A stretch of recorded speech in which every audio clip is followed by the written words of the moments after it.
Hello guys, कैसे हैं आप लोग। तो आज हम आपको ऐसा चीज बताने वाले हैं जो सीपीसी से रिलेटेड है। तो आज के लेक्चर से आपको ये पता चलेगा कि कोर्ट जो है विटनेस किस सर्कमस्टांसेस में बुलाती है। क्या विटनेस को पहले ही उसकी लिस्टिंग किया जाता है या किसी स्ट्रेंजर को भी विटनेस के तौर पर अचानक ही बुलाया जा सकता है, राइट। और अगर विटनेस को बुलाने के बाद अगर विटनेस रूल को कंप्लाई नहीं करता है या नहीं आता है तो क्या प्रोसीजर होता है, या विटनेस को बुलाने का एक्सपेंसेस कौन इनकर करता है, किसकी जिम्मेदारी होती है इन सारे एक्सपेंसेस को इनकर करने का, कौन कॉस्ट को वियर करेगा। इन सारे क्वेश्चंस को लेके हम आज आए हैं। ITO as well as inspector जो इनकम टैक्स डिपार्टमेंट के लिए एग्जाम होता है उसका जो सिलेबस है उस सिलेबस के अनुसार ऑर्डर 16 डिस्कस करेंगे। तो चलिए हम आज इसी को कंटिन्यू करते हैं। इसमें आज विटनेस को लेकर चलते हैं कि विटनेस को बुलाने का क्या प्रोसीजर होता है, विटनेस का एक्सपेंसेस क्या होगा। तो सबसे पहले हम देखते हैं सीपीसी 908 और ऑर्डर 16। ऑर्डर 16 के बारे में हम पढ़ेंगे। तो सबसे पहले एक ब्रीफ आइडिया देता हूं। जब भी इस तरह के एमसीक्यूज आपसे पूछे जाते हैं तो आपको एक कहानी के तौर पे याद होना चाहिए। देखिए, समन जब इशू होता है, समन जब जारी किया जाता है तो उसके दो ऑब्जेक्टिव होते हैं। पहला ऑब्जेक्टिव होता है कि एविडेंस को कलेक्ट करना, मींस की डॉक्यूमेंटल एविडेंस को कॉल फॉर करना, या पर्सनल एविडेंस को कॉल फॉर करना, मतलब पर्सनली बुलाया जाता है या डॉक्यूमेंट्स के आधार पर। तो जब विटनेस की बात आती है तो यहाँ पे दोनों ही रिक्वायरमेंट यहां पे भी होता है। कई बार विटनेस को बुलाया जाता है डायरेक्टली और कई बार विटनेस को कहा जाता है कि आप डॉक्यूमेंट सबमिट कर सकते हैं, तो आप डॉक्यूमेंट सबमिट कर दीजिए। क्लियर। तो जब भी कोर्ट में विटनेस को प्रेजेंट किया जाता है तो कोर्ट में विटनेस का एक लिस्ट बनता है जो रूल 16 में हम लोग पढ़ेंगे। तो लिस्ट में ये होता है कि ये विटनेस को हम प्रेजेंट करेंगे। तो जब कोई सूट होता है, सूट फाइल में दोनों पार्टी अपने अपने विटनेस का लिस्ट तैयार करके डालते हैं और ये बताते हैं कि ये व्यक्ति को हम बुलाना चाहते हैं during the proceeding. Court will verify and court will sanction order approve कि हाँ ये लिस्ट में ये सारे लोग आएंगे।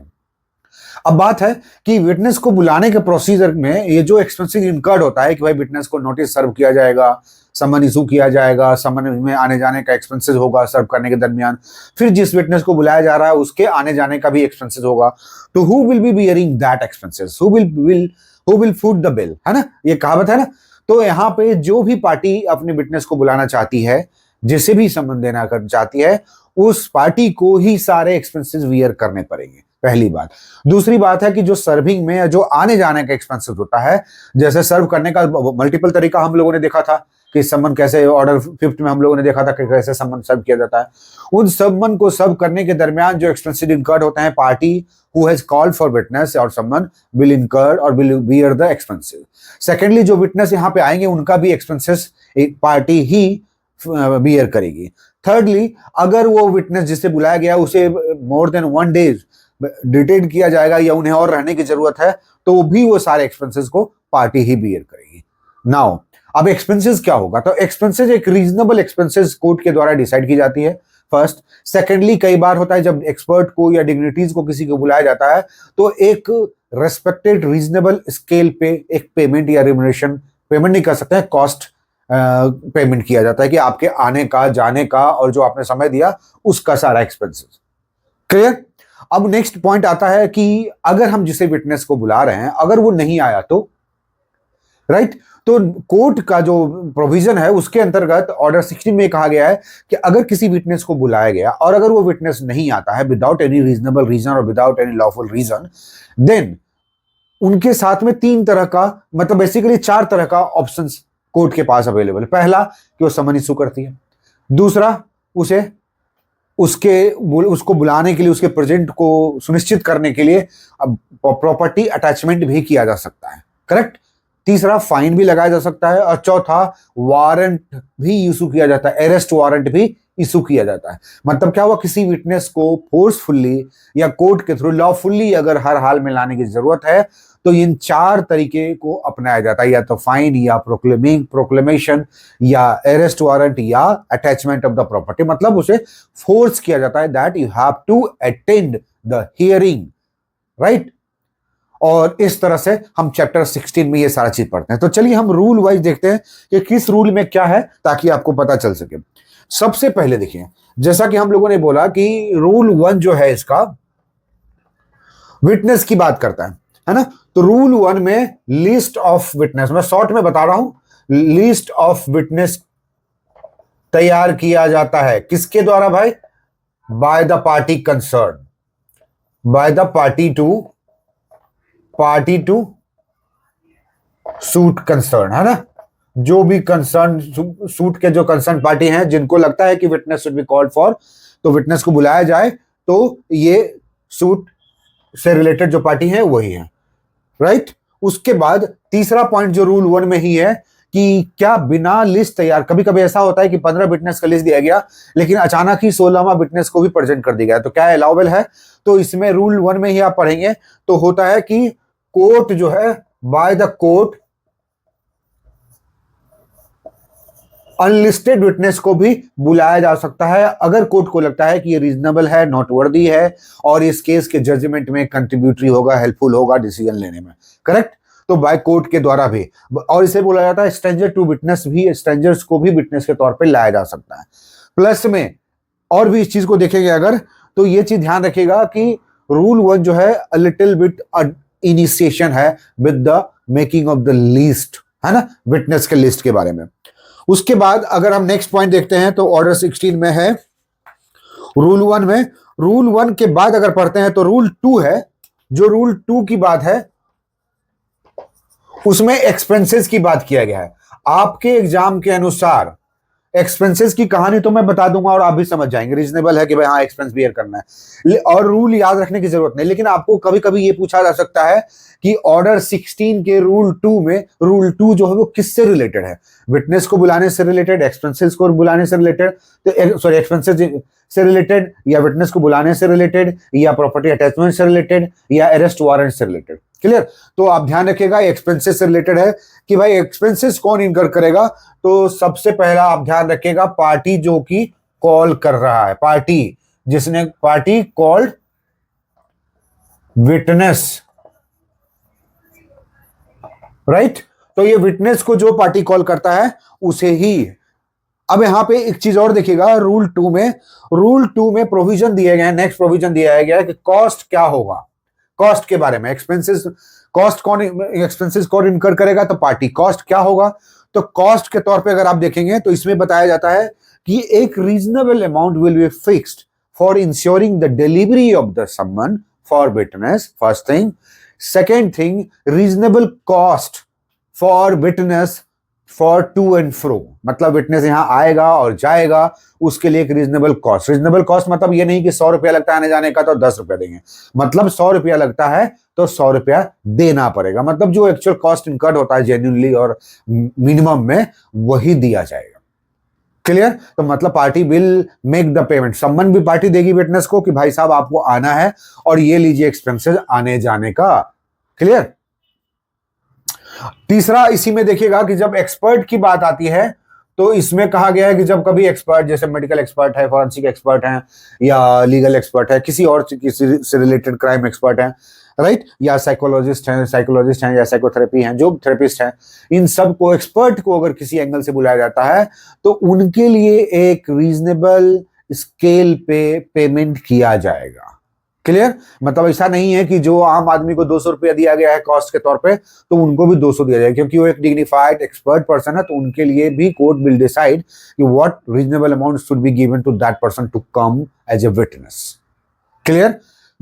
नेक्स्ट पॉइंट रूल 2 में ही अगर आप देखेंगे तो उसमें यह भी दिया गया है कि sometimes when witness is retained और detained for more than one day, then what will happen. तो in that case also another cost, जैसे एक दिन के लिए बुलाया गया लेकिन कोर्ट को लगा कि नहीं इसमें 1-2 दिन और लगेगा इसके विटनेस का गवाही में, विटनेस के लिए, तो उस 2-3 दिन जो रहना पड़ेगा विटनेस का वो भी एक्सपेंसेस किसके द्वारा इनकर होगा?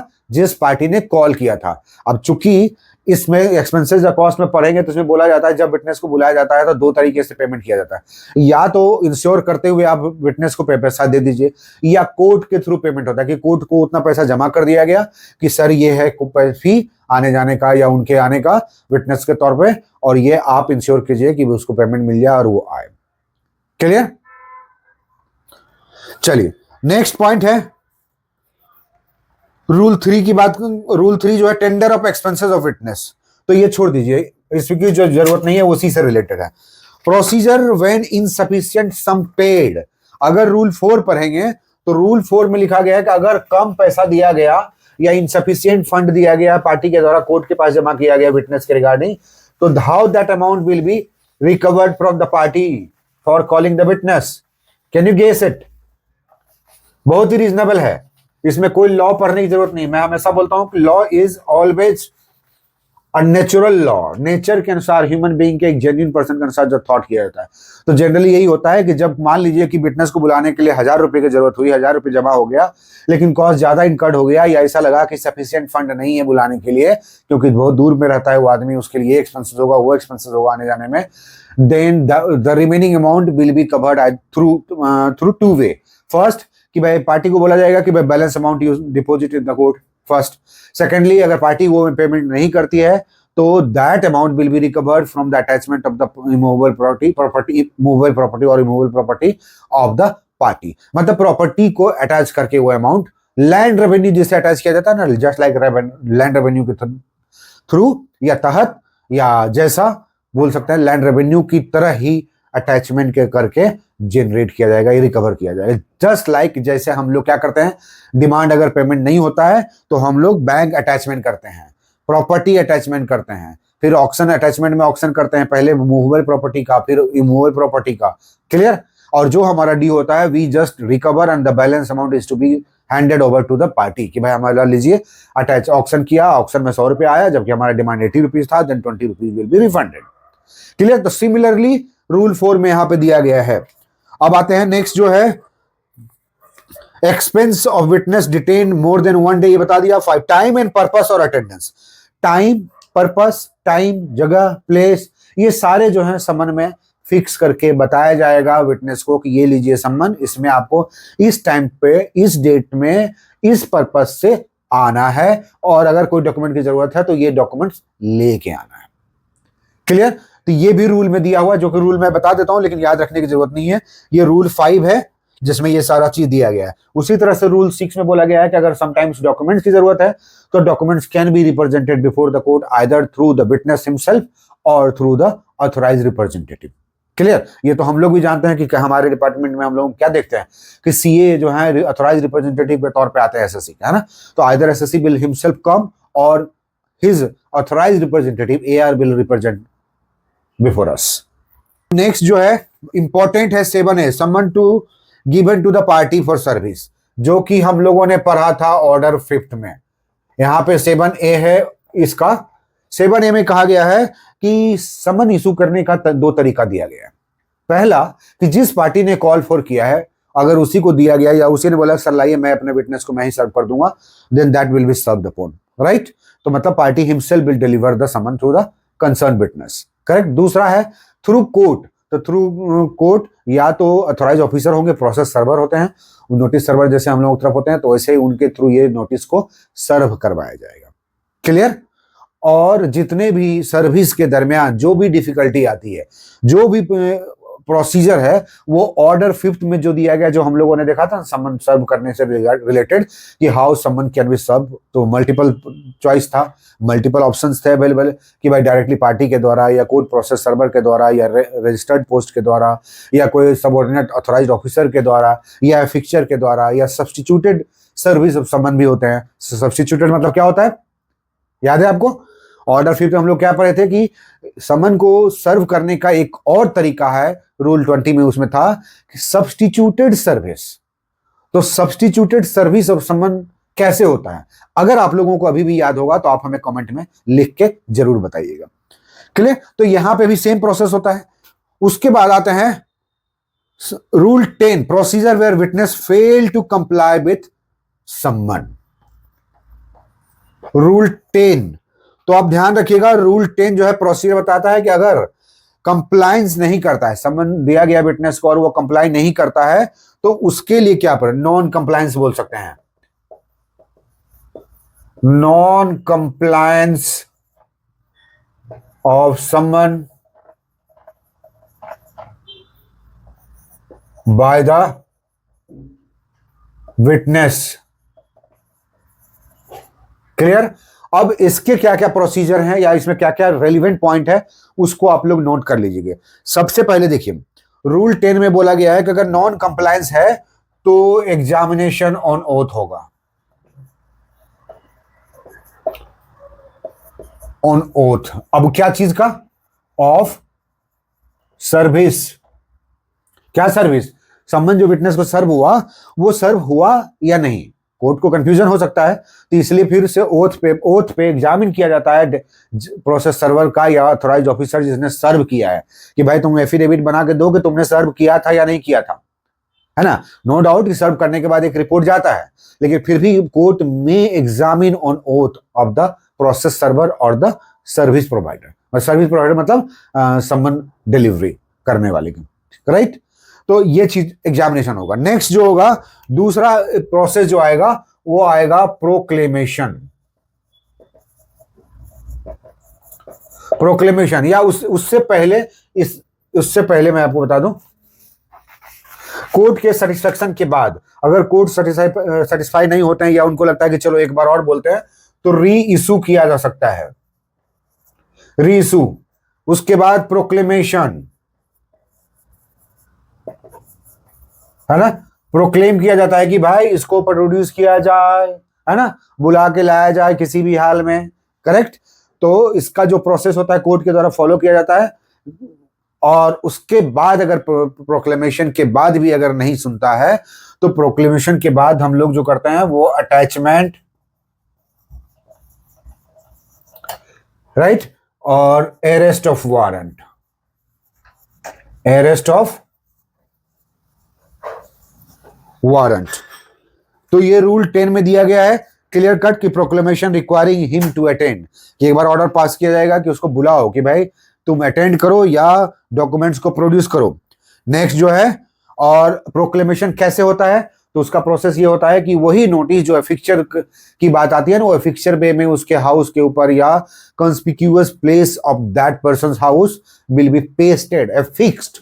तो प्रोक्लेमेशन मतलब बेसिकली क्या हुआ, अनाउंसमेंट। अनाउंसमेंट मतलब बेसिकली यहाँ पे अगर लीगल मीनिंग तो होता है कि एफिक्स कर देना, एफिक्स करके उसके घर पे या एक पब्लिक प्लेस जहां पे उस आदमी का आना जाना है या लोग जानते हैं या उसका घर है उसके रेलिवेंट डोर पे या जगह पे, क्लियर। उसके बाद अटैचमेंट या इशू ऑफ वारंट। तो इशू ऑफ वारंट भी पहले होता है, उसके बाद इशू वारंट पे भी नहीं आया तब अटैचमेंट होता है। पहले अटैचमेंट नहीं बल्कि इशू ऑफ वारंट और उसके बाद अटैचमेंट, अटैचमेंट ऑफ प्रॉपर्टी। अब अटैचमेंट ऑफ प्रॉपर्टी क्यों किया जाता है, तो रिकवरी ऑफ कॉस्ट, है ना, कि अटैचमेंट करने में जो कॉस्ट इनकर हुआ वो भी उस अटैच प्रॉपर्टी से रिकवर किया जाएगा, प्लस फाइन नहीं आने के लिए फाइन जो इंपोज किया जाएगा वो भी रिकवर किया जाएगा। तो फाइन का भी प्रोविजन दिया गया, क्लियर। लेकिन रूल 10 में फाइन की बात नहीं की गई, जो अगले सेक्शन में है जो मैं आपको बताऊंगा, क्लियर। तो रूल 10 में ये प्रोविजन दिए गए हैं। अब एक चीज और मैं भूल गया था या मैं पूछना भी चाहता हूं कि सर्विंग ऑफ द समन जो होता है उसके लिए रीजनेबल टाइम दिया जाता है ना, रीजनेबल टाइम को सर्व कर दिए, तो विटनेस को कितने दिन में प्रेजेंट होना है या रिप्लाई देना है या क्या करना है, वो भी ऑर्डर 5 में हम लोगों ने पढ़ा था ना कि जब हम समन किसी को देते हैं तो उसको मिनिमम 30 दिन का टाइम दिया जाता है कि भाई 30 दिन में उसको रिप्रेजेंट करना है, रिप्लाई फाइल करना है। उसके बाद फिर होता है कि 30 दिन में नहीं हुआ तो फिर 90 दिन का दिया जाएगा। 90 दिन के बाद नहीं, मैक्सिमम जो आएगा 120 डेज, मतलब कि minimum 30 days should be given to the person call for, और maximum 120 days with the cost और with reasonable reason with the permission और the approval of the court, clear. तो चलिए, और एक चीज है इसमें कि स्मॉल कॉजेज जो कोर्ट होते हैं ना वो इमूवेबल प्रॉपर्टी का अटैचमेंट नहीं करते हैं। इसमें लिखा हुआ no court of small causes shall make an order for the attachment of immovable property. मतलब क्या हुआ कि स्मॉल कोर्ट से रिलेटेड मैटर में अटैचमेंट नहीं किया जाएगा, क्लियर। लेकिन अगर कोई ऐसा मैटर है जो ऐसा क्राइम है या ऐसा एविडेंस या क्या बोलते हैं, ये क्राइम ही समझ सकते, ऑफेंस है जिसके अंतर्गत एक कोर्ट ने सीरियसली उसे लिया है, इन that case property can be attached, clear. चलिए, हो सकता है कि आपको ये लगे कि वीडियो लंबा है, लेकिन ये ध्यान रखिएगा ये वीडियो लंबा नहीं है, बल्कि आपके एक ऑर्डर को मैं पूरा कवर करने की कोशिश कर रहा हूं। और इसके ऊपर फिर मैं अगले वीडियो अपलोड होने तक मैं मल्टीपल चॉइस क्वेश्चन आप लोगों को देता रहूंगा शॉर्ट वीडियो में, आप लोग देखते रहिएगा। हाँ, आप लोगों से मैं रिक्वेस्ट करूंगा कि आप लोग टेलीग्राम चैनल को जरूर ज्वाइन कीजिए, क्योंकि जब आपका एग्जाम नजदीक आएगा तो गूगल फॉर्म के थ्रू हम आपके लिए एमसीक्यू शेयर करेंगे और आप टेस्ट दीजिएगा, और आपका शेयर स्कोर जो है हम चेक करके आपको बताएंगे कि how and where you are landing after knowing or after reading all the facts or points, right? चलिए, ये चीज हो गया। हाँ, एक चीज और, अगर आप लोगों को लगता है कि live course should be conducted, right, तो इस स्ट्रक्चर्ड कोर्स को अगर आप चाहते हैं तो आपसे हमसे कनेक्ट होइएगा, जरूर कनेक्ट होइएगा, कमेंट में डालिएगा, मैं आपसे कनेक्ट होऊंगा। Then will provide the details how to join the live course और full structured course to complete your preparation before the examination. Next point है कि जो फाइन की बात आती है वो रूल 12 में है। कौन सा रूल में? ये 12 में। तो अब हम आते हैं रूल 12। रूल 12 में फाइन की बात होती है। तो फाइन में क्या आता है? तो फाइन में गया है कि 500 का फाइन, अगर विटनेस जो है समन जारी किया गया उसको आने के लिए अगर नहीं आ पाया तो रूल 12 सेज कि भाई फाइन लगेगा, और फाइन क्या होगा? 500 रुपीज का फाइन होगा, राइट। और अगर 500 तो ये तो नॉर्मल हुआ, subject to circumstances of the witness, कि भाई विटनेस की स्थिति क्या है, कैसा है, इससे ज्यादा भी लग सकता है। प्लस अगर उसने पेमेंट नहीं किया तो this amount will be recovered by the attachment of his property, right. और बाकी जो प्रोसीजर है कि भाई अरेस्ट वारंट भी बुलाया जा सकता है अगर कंप्लाई नहीं कर रहा है, फेल हो रहा है तो। नेक्स्ट जो है एक पॉइंट है, कोर्ट में of its own accord someone as witness to stranger. Rule 14 जो है ये भी आपको याद रखने की जरूरी है इसलिए कि स्ट्रेंजर एज अ विटनेस। अब इसका मतलब क्या हुआ? इसका मतलब हुआ कि जो रूल 1 में हम लोगों ने ऑर्डर 16 के रूल 1 में क्या पढ़ा था? रूल 1 में लिस्ट ऑफ विटनेस, है ना। तो लिस्ट ऑफ विटनेस के अलावा अगर किसी को बुलाया जाना है स्ट्रेंजर के तौर पर अचानक, तो कोर्ट में कॉल फॉर, ठीक है, कोर्ट में ask for, first thing. Secondly ये चीज जो है ये पावर सिर्फ कोर्ट को दिया गया है स्ट्रेंजर में और सर्टेन सर्कमस्टांसेस में with the approval of the court कि भाई हाँ हमको स्ट्रेंजर को बुलाया जाना चाहिए, क्लियर, कोर्ट में। और यहां पे जो है एक चीज ध्यान रखिएगा कि स्ट्रेंजर को तो बुलाया गया है, then court will examine the person including a party to the suit, not called as witness. कई बार ऐसा होता है कि पार्टी या स्ट्रेंजर, मान लीजिए कोर्ट को ऐसा लग रहा है अरे विटनेस तो सब आ गए, लेकिन ऐसा लग रहा है कि इस सारे मामले में एक और व्यक्ति या दो और व्यक्ति को बुलाया जाना चाहिए। पहला कि एक आउटसाइडर है, आउट में कोई है जिसे बुला के हम समझ ले मैटर को और भी अच्छा से। दूसरी बात, कई बार कोर्ट को लगता है अरे यार सारा कुछ तो हो गया, लेकिन ये पार्टी जो यहाँ पे है क्यों नहीं इसे विटनेस बॉक्स में बुलाया जाए, क्यों नहीं इसे विटनेस के तौर पर ट्रीट किया जाए। Then also court will follow this rule 12, the stranger as a witness. तो पार्टी को और या अदर विटनेस को भी बुलाया जा सकता है। रूल 1 में भी लिखा हुआ है क्लॉज 3 में कि भाई थर्ड पार्टी को भी बुलाया जा सकता है विदाउट लिस्टिंग, लेकिन यहां पे भी बोला गया कि पार्टी को भी विटनेस के तौर पे बुलाया जा सकता है। उसके बाद जो है कहानी इसमें अलग अलग रूल्स का, वो ये है कि जो एक बार जो कोर्ट आ गया अटेंड करना शुरू कर दिया तो उसे अटेंड, या मान लीजिए किसी को अरेस्ट पे लाया गया विटनेस के तौर पे, तो उसे इंश्योर किया जाएगा कि सारे हियरिंग में आप अटेंड करोगे। जब तक कोर्ट को लगता है कि ये हियरिंग में आपको अटेंड करना है, then it will be ensured by the court. Arrest warrant का मतलब यही होता है कि उसे इंश्योर करना कि अटेंडेंस हो। दूसरी बात है कि कई बार ऐसा होता है कि नहीं भाई सर अरेस्ट मत कीजिए, हम आ जाए करेंगे, then surety bond will be taken from that witness या दैट पार्टी और दैट पर्सन जिसका विटनेस जरूरी है, जिसका अटेंडेंस जरूरी है हियरिंग के दरमियान, राइट। तो या तो जैसे मान लीजिए कई बार ऐसा होता है कि कोई विटनेस है वो नहीं आ रहा था, उसको प्रॉपर्टी अटैच किया गया, अब वो आ गया तो उससे वो अटैचमेंट रिलीज किया जाएगा एट सर्टेन कॉस्ट, भाई जो कॉस्ट लगा अटैचमेंट के दरमियान वो प्लस में बॉन्ड लिया जाएगा कि आप जो है अगले सारे हियरिंग में जब जब बुलाया जाएगा you will be attending, clear. उसके बाद कई बार ऐसा होता है कि जो विटनेस नहीं आया और जब लेट आया या अरेस्ट वारंट हुआ या अटैचमेंट ऑफ प्रॉपर्टी हुआ या फाइन इम्पोज कर दिया गया और काफी समय के बाद वो सामने आता है और लॉफुल रीजन देता है, देन कोर्ट में रिलीज ऑल द अटैचमेंट्स और विथड्रॉ द अरेस्ट वारंट या विथड्रॉ द फाइन ऑल्सो, ये भी हो सकता है, but that should be the lawful reasonable excuses first. Second thing है कि अगर नहीं है लॉफुल फिर भी वो आदमी आया है और जितना भी फाइन था वो दे दिया, अटैचमेंट के लिए भी पेमेंट करने के लिए तैयार है, बॉन्ड भी देने के लिए, सिक्योरिटी भी देने के लिए तैयार है, इन दैट केस ऑल्सो कोर्ट में रिलीज द अटैचमेंट्स और कोर्ट में ग्रांट बेल, बेल मीन्स कि उसे जाने का, डिपार्ट करने का परमिशन दे सकता है at the cost of security. Clear? तो एक अटेंडेंस आने के बाद, अटेंड करने के बाद हियरिंग से जाने के लिए मतलब होता है कि सर अब जाओ क्या, मेरा खत्म हो गया कहानी, तो ये जो है कोर्ट के परमिशन के बिना नहीं होगा। मतलब departing of the witness from the court will not occur until unless court grants permission. Clear? अब आते हैं last point, no witness to be order to attend in person unless resident within certain limit. अब ये rule जो है ये आपको जानने के लिए है कि भाई कई बार आपके माइंड में भी हो सकता है, आ गया होगा कि सर ऐसा भी तो हो सकता है कि कोई विटनेस है जो काफी दूर रहता है या कोई विटनेस को लाया नहीं जा सकता किसी भी कारण से। तो इन सारी परिस्थिति को समझते हुए रूल 12 में बोला गया है कि पहली बात को जो विटनेस के तौर पे जो बुलाया जाएगा वो कोर्ट के ऑर्डिनरी जुरिसडिक्शन के लिमिटेशन में होगा, तो right.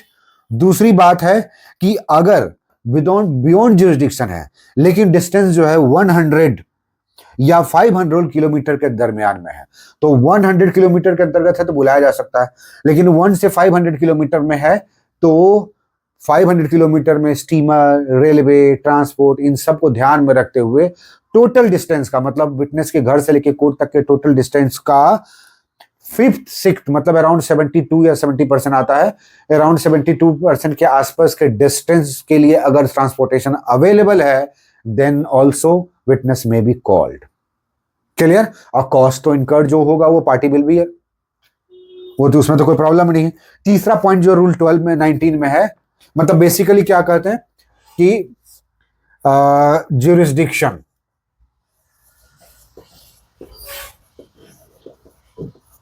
Jurisdiction to call witness, ऐसे याद रखिएगा तो समझ में आ जाएगा कि जुरिडिक्शन क्या है। तो 100 किलोमीटर से लेके 500 किलोमीटर तक के लिए जो कंडीशन बताया कि ट्रांसपोर्टेशन, रेलवे, स्टीमर, ये सारी फैसिलिटी है, मतलब अराउंड 5/6 लगभग 5 से 5/6 ऑफ टोटल डिस्टेंस के लिए अगर ट्रांसपोर्टेशन, स्टीमर, रेलवे, सर्टेन चीज अवेलेबल है then that person will be called. Otherwise 100 kilometre के अंदर को बुलाया जाता है, मतलब लेस देन 100 किलोमीटर, और दूसरा कि विद इन जुरिसडिक्शन में हो। नेक्स्ट पॉइंट इसी में है 19 में कि आज के डेट में जो एयर सर्विस है वो बहुत फास्ट हो गया है, तो ऐसे में अगर व्यक्ति कोई 2 घंटे 3 घंटे में अवेलेबल हो सकता है बाय प्लेन और party is ready to bear the cost for that air fare, then that person can also be called from any distance. उसके लिए डिस्टेंस का कोई लिमिटेशन नहीं है, मतलब बेसिकली कह सकते हैं रीजनेबिलिटी के साथ court can call witness. Correct? और लास्ट पॉइंट जो कि आपके लिए ध्यान रखने की जरूरत है, मतलब कि कई बार ऐसा होता है कि पार्टी जो होती है, पार्टी जैसे एक पार्टी ने विटनेस के तौर पे बुलाया या किसी को सम्मन दिया, और दूसरी पार्टी जो मतलब सूट के 2 पार्टी होते हैं, तो किसी एक पार्टी ने कोर्ट की रिक्वेजिशन के बावजूद भी सर्टेन डॉक्यूमेंट्स एविडेंस देने से मना करता है या परसुएड करने के बाद भी नहीं देता है, चाहे जो भी रीजन हो और लॉफुल रीजन नहीं है, then judgement can be given by the court against that party. मतलब क्या हुआ कि पार्टी ए और पार्टी बी है, बी ने केस फाइल किया, ए भी पार्टी है, और ए से बोला गया कि भाई तुम अपने सपोर्ट में विटनेस में ये डॉक्यूमेंट प्रोड्यूस करो, वो बोलता है नहीं सर मैं नहीं दे सकता हूं। अब क्यों नहीं दे सकते, उसका रीजन भी नहीं है, लॉफुल रीजन नहीं है, then B will win the case, मतलब judgment will be given in the favor of B, not in the favor of A, मतलब judgment will be against A। Clear? तो ये सारे चीज जो है आपका ऑर्डर 16 से रिलेटेड है, आप इसको अपने एग्जामिनेशन के पॉइंट ऑफ व्यू से याद रखिएगा, और मैं बार बार यही एम्फेसाइज करूंगा कि आप लोग रूल को ज्यादा याद मत रखिएगा, जो मेन रूल होता है मैं बोलने के दरमियान भी हाईलाइट करता हूं, उसको ध्यान रखिएगा सिर्फ टाइटल के तौर पे, क्योंकि आपके एमसीक्यूज में दो तरीके से क्वेश्चन पूछा जाएगा कि रूल ऑर्डर 6 का रूल 12 किससे रिलेटेड है, ऑर्डर 16 का रूल 19 या 20 किससे रिलेटेड है, एक तरीका। दूसरा तरीका होगा सिचुएशनल बेस की भाई ऐसे ऐसे सर्कमस्टांसेस में ये लिस्ट ऑफ विटनेस बनाया गया, जबकि ये एक और जो विटनेस को जो दूसरा व्यक्ति को बुलाया गया वो लिस्ट में नहीं था, तो क्या कौन से रूल के अंतर्गत इसे बुलाया जा सकता है, या क्या ये सही है या गलत है। या तीसरा तरीके से क्वेश्चन पूछा जाएगा कि रूल 16 में विटनेस को बुलाने का फॉलोइंग तरीका है ना, तो उसमें से एक तरीका गलत होगा जो बोला जाएगा which one of the following is not correct. मतलब witness will be called from the list already submitted before the court, witness can not be called outside the list of the court, है ना, witness can be called without या outside the list submitted before the court. इस तरह से आपको अलग अलग statement दिए जाएंगे जिसको कि आपको सेलेक्ट करना है। तो इसीलिए मैंने आपको स्टोरी के तौर पर सारी बात बताया कि किस तरह से हम इसे याद रख सकते हैं। ओके, तो stay tune to Echo Law channel. और आप लोगों को अगर लाइव कोर्स चाहिए प्रॉपर वे में डेली बेसिस पे या हर 2-3 दिन में एक लाइव कोर्स, तो उसके लिए हम स्ट्रैटेजी बनाए हैं। और आप लोग हमसे कनेक्ट होना चाहते हैं तो कनेक्ट कीजिएगा, कमेंट डालिएगा, अपना फोन नंबर डालिएगा, I will connect with you. Okay, so thank you.